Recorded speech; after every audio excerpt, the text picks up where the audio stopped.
धरती खोजब हम भगवान, कितना लंबा चौड़ा धरती है श्रीमान।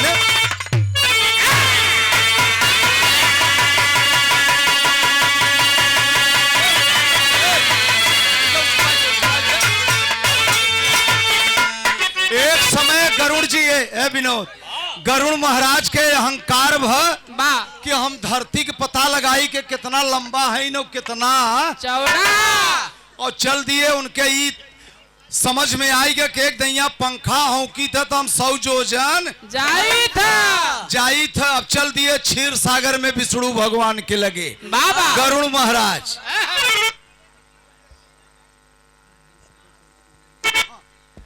ये हमारे छोटे भाई आप महेश यादव, हमारे स्वर्गीय चाचा निर्मल यादव के सुपुत्र हैं। बहुत बहुत आपको आशीर्वाद है। सुंदर पुष्पहार 100 रुपया, सकल समाज को प्रणाम।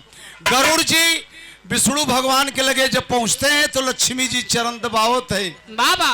विष्णु भगवान लक्ष्मी से कहें आवत है, गरुड़ कोनो बवाल बा जरूर कहें आवत दे लगे फरियाई जाए। पहुंचे गरुड़, विष्णु भगवान कहे बोला गरुड़ कैसे चले, कहे पंखा दई देत गए है, एक दैया हम की थे 100 जोजन सन्न से जाई थे। तो जब इतना बढ़िया पंखा मिला बा तो हमें आदेश दे देते तो हम धरती का पता लगाए ले ये कितना लंबा है न कितना चौड़ा। विष्णु भगवान मन ही मन मुस्कियात है कि गरुड़ जी वो आल्फानत है का कहे नहीं हमें आशीर्वाद दे, हमें आदेश दे, हम जल्दी करब, हम निकली। कहे जा आदेश बा हमार तनी कितना समय लेवे जा तो है 12 घंटा का समय देते ही। 12 घंटा में धरती की लंबाई और धरती की चौड़ाई दोनों खोज के आओ हमारे लगे बताओ तो समझी कई कितना लंबा चौड़ा है। चल दिए गरुड़ जी भाव बा भी रहा में।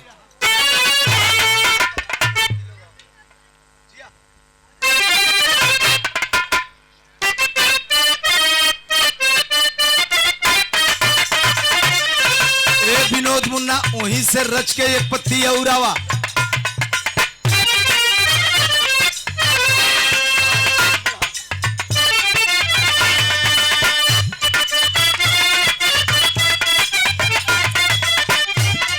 चल दिए गरुड़ महाराज आदेश पाए हैं धरती खोजे। एक माई बहन गाँव थी कि कहां से आवे बाबा के तितिलावा।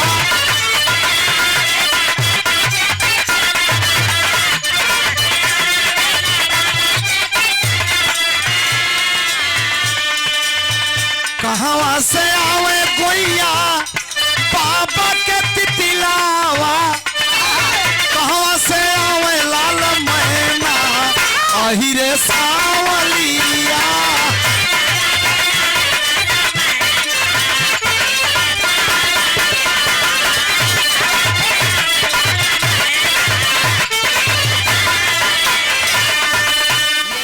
पूर्वांचल के कलाकार लोग बदल के तर्ज गाए 16 सिंगार कैलू बेग लटकायल लिहलू।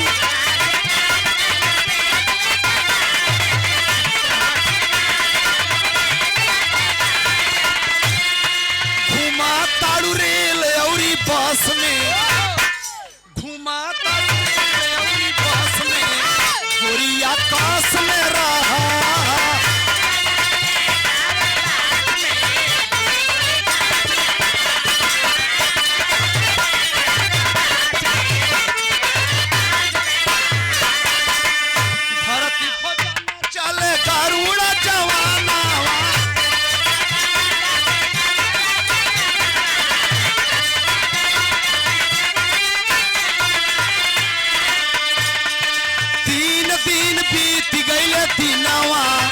पता ना लागे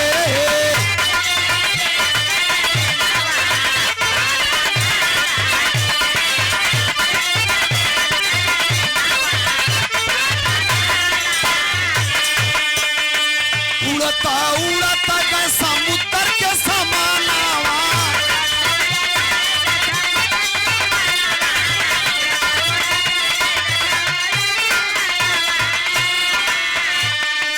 मछली पमारत है आसानावा पता ना लागे।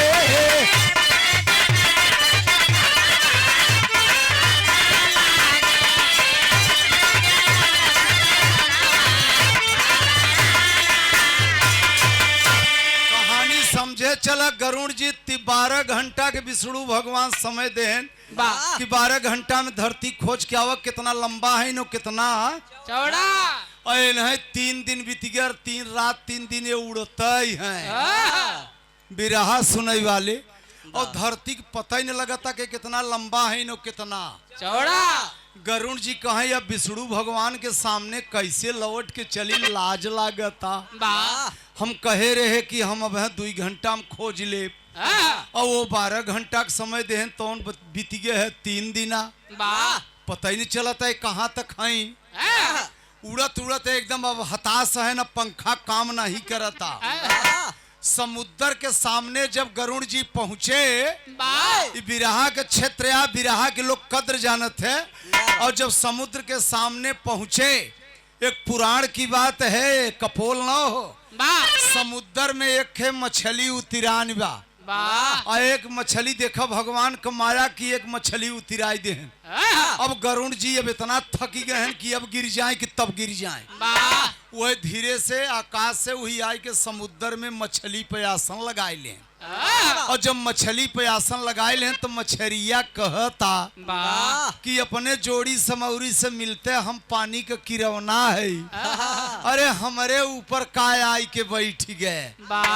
अब गरुड़ के गुस्सा लग गया कि बाड़ी बिस्तुइया शेरे से नजारा मारे अब हमार नाम गरुड़ आई मछली हमके ताना मारता वह चोंचे में लई के मछली और गरुड़ जी सन से फिर अब आकाश में जाते हैं और जब दोबारा आकाश में गए तो होत का बा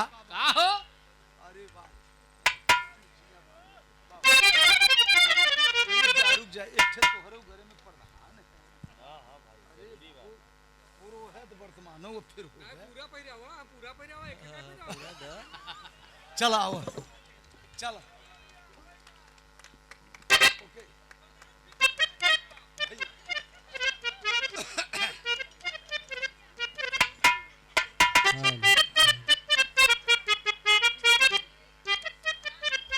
पूर्व प्रधान हमारे सुरेश यादव जी छोटे भाई बंसी बाबू के पुत्र हैं बड़े होनहार हैं बड़े समाज में अच्छा चढ़ बढ़ के हिस्सा लेते हैं 200 रुपए का पुरस्कार सुंदर पुष्पहार एक गांव के मसीहा हैं आपको लोग चाह रहे हैं हृदय से लगे रहो मुन्ना कभी गाड़ी नाव पर गाड़ी तो लगा रहते जिंदगी हो लेकिन फिर मान मर्यादा से फिर भगवान देखा दिन लई आई दे बहुत बहुत अपने तरफ से धन्यवाद है पूर्व हैं तो वर्तमान भी होंगे।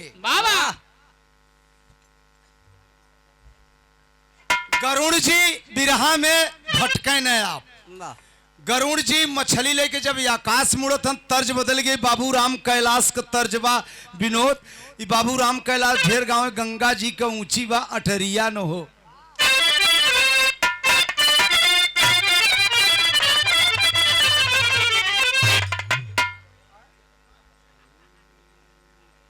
बड़े भैया आसाराम यादव पूर्व बीडीसी ग्राम सभा गुलौरी से 100 रुपए का पुरस्कार दिए हैं बहुत बहुत प्रणाम करते हैं सब भैया के प्रणाम। हाँ का मुन्ना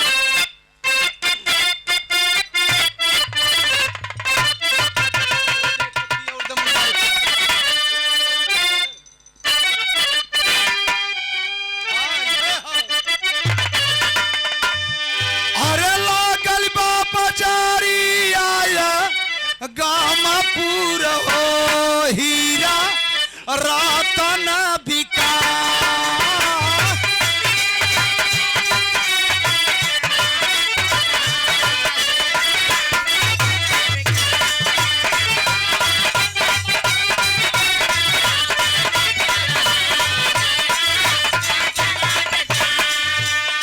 नया लड़का हो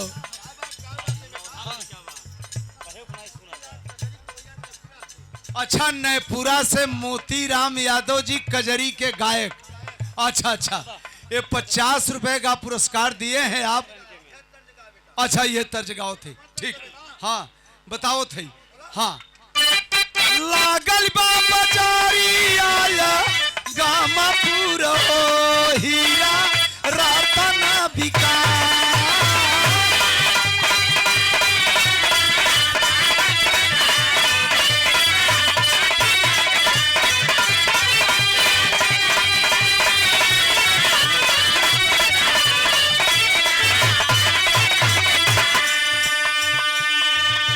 यही के बाबू राम कैलाश गंगा मैया के लगाई के कहें कि गंगा जी का ऊंची बाया टारिया न हो जहां बैठे भगवान।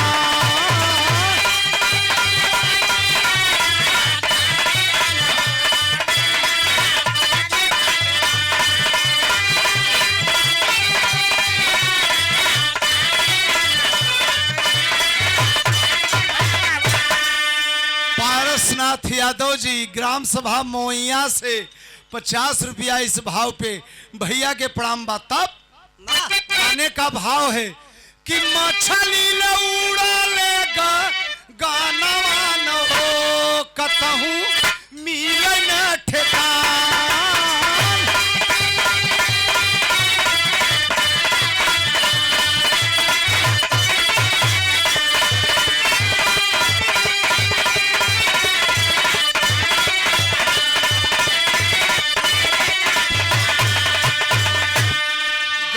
मछली लेके आकाश में उड़त हैं।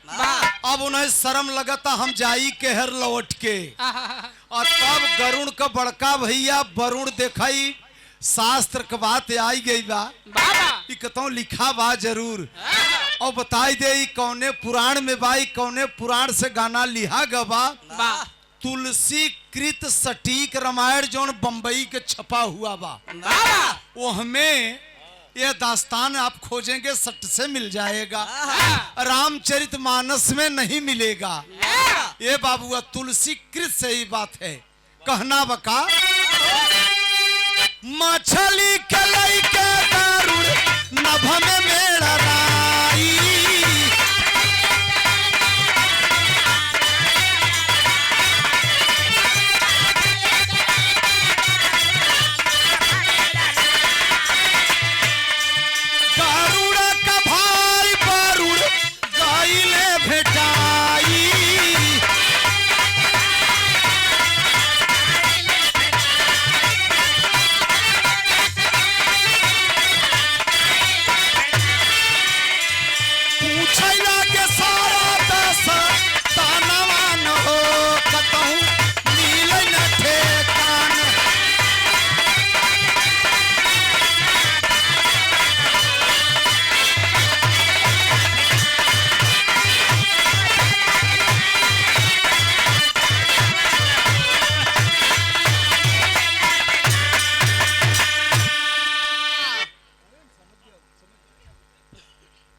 ₹101 का पुरस्कार हमारे फौदार बाबू के सुपुत्र आप शिवलाल जी।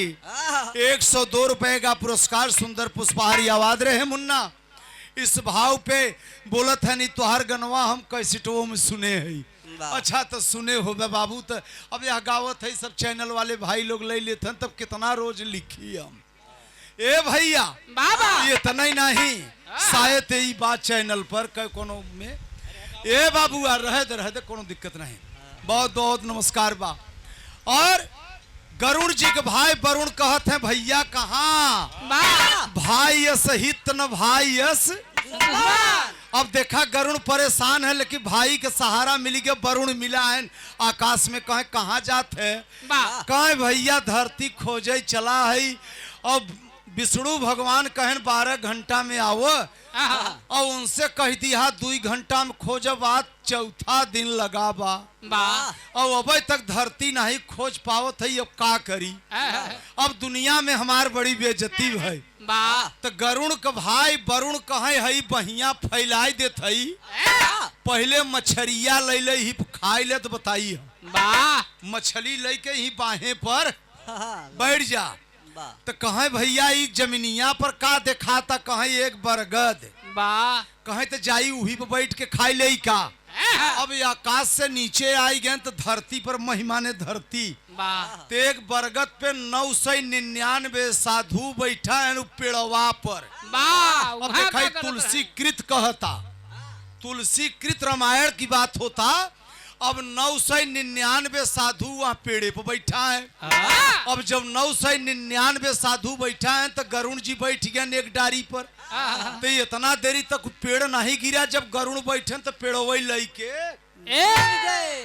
गिर पड़ा। गरुड़ जी कहे दा तेरी बरगद कई। वाह तो इतना परेशान है, इतनी बेइज्जती है और इतना देरी तक ससुर नहीं गिरे वो हम बैठे तो तू हूँ बहराई पड़े। वाह अब देखा गरुण का मुँहे में ले हैं चोंचे में मछली वाह और चंगुले में फंसाई ले बरगद।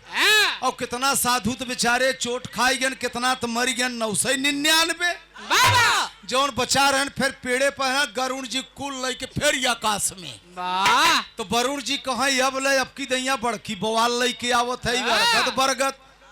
कहे भैया ही बरगद वही गिर पड़ा खाऊ न देश। वाह कहीं बाहे पर बैठत बताई और बैठाए लिए गरुण के भाई वरुण बाहे पर। अब विचार किया जाए कि शास्त्रों से कि गरुण के भाई वरुण के बाहे में कितनी ताकत रही। वाह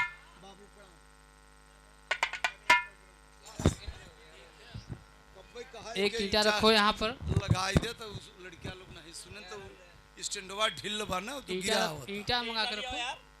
अब कई दैया कही बहू। रामधनी यादव बाबू ग्राम सभा गुलौरी से बहुत बहुत प्रणाम। 100 रुपए का पुरस्कार है। अब न गिरे एक चाहत रहा भैया हो। वाह अब गरुण के बाहे गरुण वरुण के बाहे पर खाए मछली। वाह तो अब देखा कहानी कहाँ ही होत है। कहाँ हो फौजी धनंजय यादव गए पूरा मिर्जापुर ग्राम सभा ढेगुहा से 100 रुपए का पुरस्कार। आप धनंजय यादव फौजी हैं, वाह देश के प्रहरी हैं। वाह भाई वाह। है। अच्छा तिनके लिखाए हैं ढेगुआ गोड़सर की माटी से 100 रुपए का पुरस्कार। फौजी साहब को बहुत बहुत नमन प्रणाम है। आप देश के रक्षक हैं, क्षमा करेंगे। अब जब मछली खाए तो मछलिया के दहिया में से 100 जोजन का कांटा निकला। वाह दिखाई अब तुलसी कृत बतावता उमे से का निकला 100 जोजन का। अच्छा तब ये समझ जब 100 जोजन का कांटा निकला वाह तो मछलिया कई जोजन रही होए। और गरुण जी हाड़ मांस खाए के कांटा फेंक दे हैं समुद्र में। वाह और जब ये आकाश से अपने भाई वरुण के बाहे पर से वो मछली के कांटा फेंके ने कहाँ कहा समुद्र में गिरा। वाह और जब समुद्र में गिरा 100 जोजन का कांटा तो समुद्र में रेता पड़ गया। वाह अब जब रेता पड़ गया तो देखा वो हमें लिखा बा ओकर नाम पड़ा गिरी त्रिकूट। वाह जो रेता पड़ा ओकर नाम का लिखा बा हाँ गिरी त्रिकूट ओकर नाम पड़ गए। वाह और तब अब गरुण कहे भैया अब जाई कहे जा ई बरगद कहाँ गिरे हुए कहे चला समझ में जहाँ आए। तो वहां तब बालू का रेता 100 जोजन समुद्र में पड़ा रहा। गरुड़ जी आकाश से बरगद वो ले गए वही कटवा गिराई दे। वाह अब कुल साधु चला गए समुद्र में कह रहा घाटे न मिले तो निकल कैसे। अब तब बिना कहे काले पानी हो गए। वाह अब चले बिरहा में आल्हा लगा 2 लाइन कैसे मुन्ना।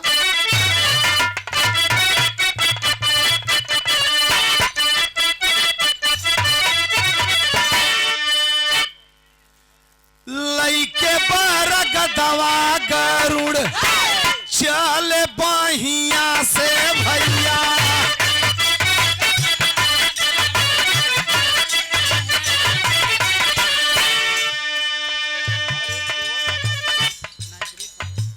लइके बरगदवा गरुड़ चल बहिया से बाबू।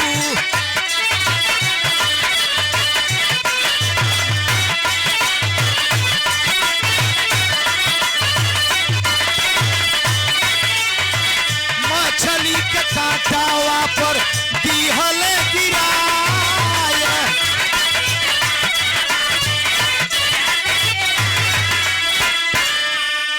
एक अंदाज लगाओ कि ही गंगा जी बगले हैं हाँ। और 20 फुट के ऊपर से खड़ी लाठी गिराई देवे तो बाबू बालू में धंस जाए वाह और खड़ी के हाँ खड़ी रह जाए तो प्रमाण वो हमें मिला था तुलसी कृत से कि आकाश से जब गरुण बरगद गिराए वहां रेता पे गिरी त्रिकूट पर वाह तो उकर जड़ कुल धंस गई और बरगद खड़ा खड़ा रह गया खड़ा रह गए।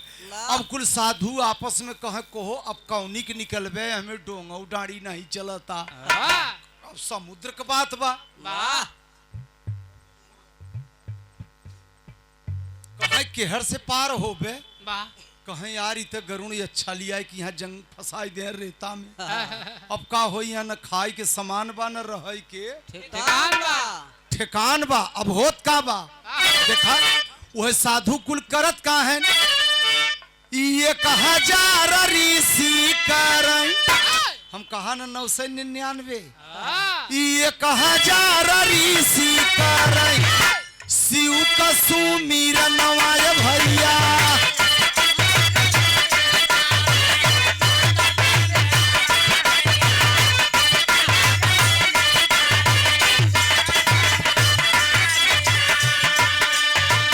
चल भगवान होई के बैला पे सवार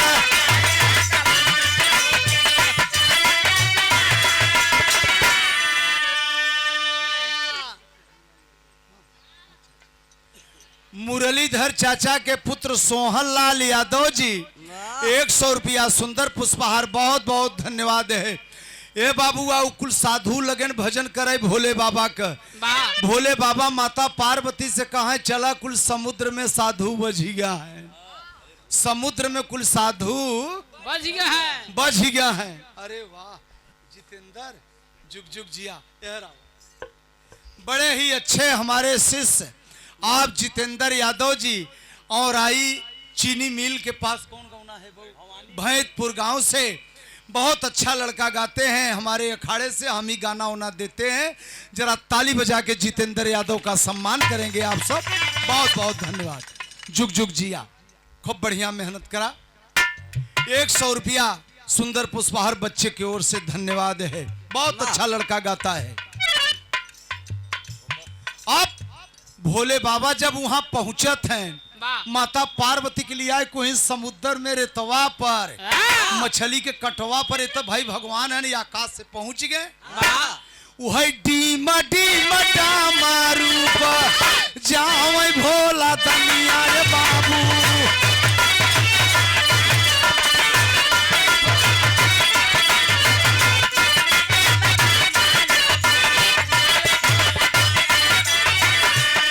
आए दस ऋषि भये मनहर साय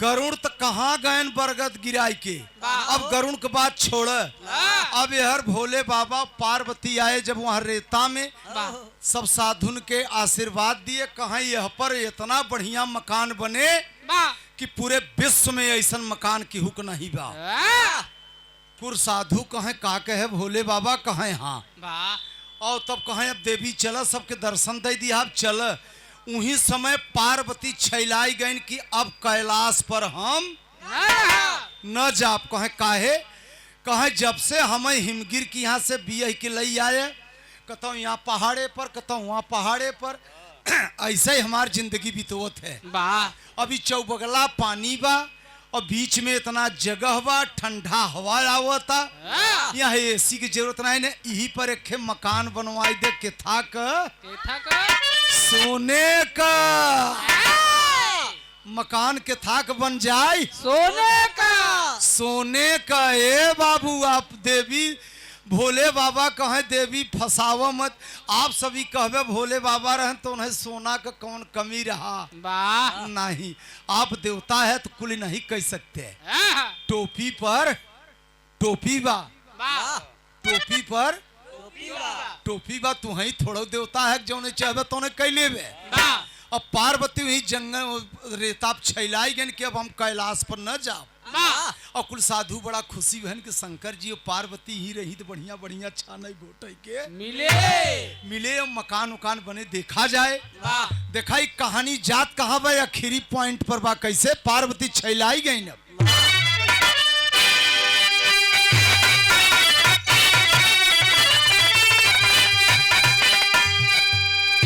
हाँ मुन्ना एक पत्ती और द काहे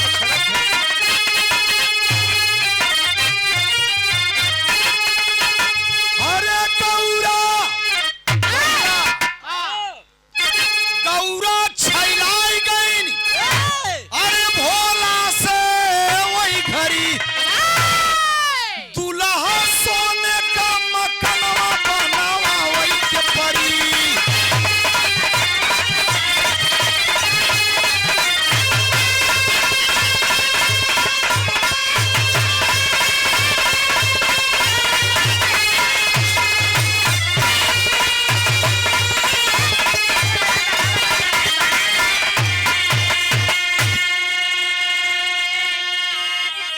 बिरहा सुनाई वाले वाह पार्वती कहत हैं कहाँ गौरा मैया वाह अब हम न जाब कैलाश हो। अब भोले बाबा का कहत हैं कम बजे हारमोनिया कहाँ से इतना सोना मिले वाह भोला कमन उदास हो। वो उदास हन कब इतना सोना कहाँ से ले आई। वाह पार्वती कहे जितना जगह देखा था 100 जोजन। वाह एक जोजन कितने कहत हैं जानत है। नहीं हाँ भाई 4 किलोमीटर का एक जोजन होत है। और जब 100 जोजन बा तब 400 किलोमीटर। हाँ अब इतना 400 किलोमीटर ई बाप रे 100 किलोमीटर में तो हालत खराब हो जाती। वाह अब 400 किलोमीटर में कहीं मकान बनवाओ मकान बने तो सोने का। वाह भोले बाबा कहे पथरा उथरा बनवाई दे तब। हाँ अरे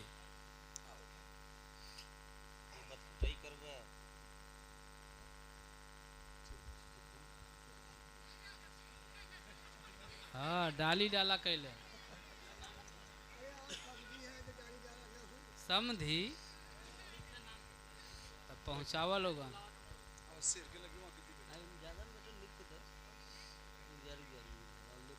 सुंदर पुष्पहार हमारे समधी साहब महानंद यादव जी वाह ग्राम सभा झम्मनपुर से ए बिटिया के हमारे ससुर थे वाह क्षमा करेंगे आपकी तरफ से 200 रुपए का पुरस्कार है। सुंदर पुष्पहार वाह मंच की बात है सकल समाज को नमन है।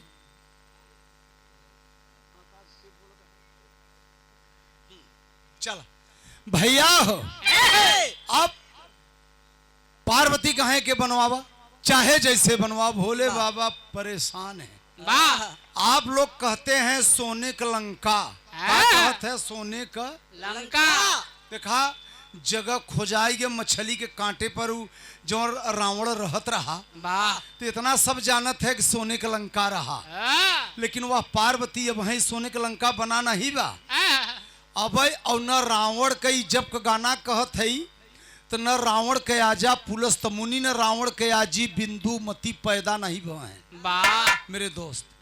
और कुछ लोग गावत हैं कि रावण आई जब वो मकनवा बना तो भगवान से पूजा में वह मांग लिए। वाह तो देखा भाई हरि अनंत हरि कथा अनंता लेकिन ये जो तुलसीकृत बता रहा है वाह कि उस समय पर उनके आजा भी नहीं जन्म लिए थे रावण की बात तो अलग है। वाह अब यहाँ मकान का जगह पार्वती छैलाएगी ना भाई मकान बना नहीं वाह ध्यान दीजिएगा आप सब। और वहां मामला फंस गया पार्वती कहीं जाबे नहीं कर वाह कैसे कहीं गौरा माई अब हम न जाब कैलाश हो कहाँ से इतना सोना मिले भोला का मन उदास हो। तो पार्वती कहत हैं कम बजाओ बहुत तेज बोलते ऊपर गरम हाँ कौन जगह से सोना तो है आज लिया वही के परी त दुल्हा सोने का मकनवा बनावा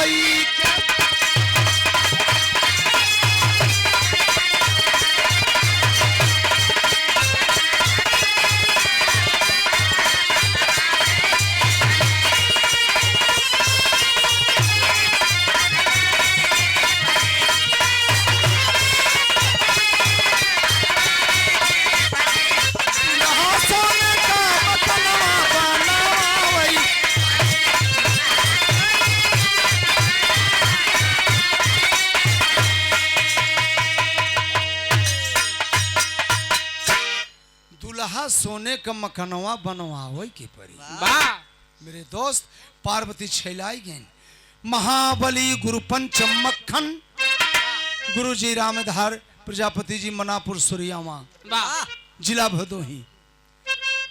बड़े अच्छे कवि रहे, दादा पंधारी की जोड़ी रही उनकी। वाह महाबली गुरु पंच मक्खन राम यधार पुजारी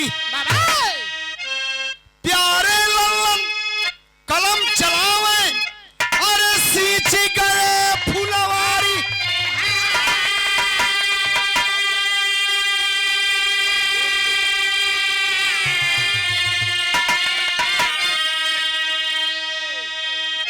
बीरताई में पागल भा बबुआ। अब बीरताई में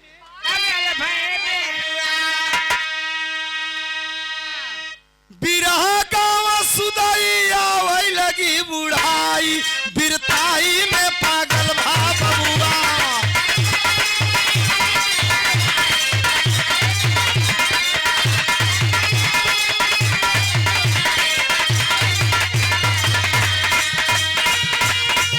एक मिनट बिठवा, रुक जा। हाँ बाबू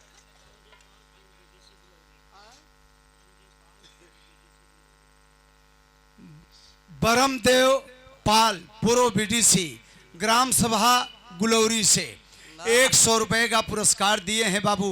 बहुत बहुत धन्यवाद सबको, नमस्कार प्रणाम। और आप लोग अब बड़ी अच्छी गायिका, वाह समाज में अच्छा चर्चा है, जलवा है। और आप उजाला यादव जी से आप सुने और बहुत अच्छी महफिल, ऐसे शोरगुल न हो, बड़ी कृपा होगी। धन्यवाद।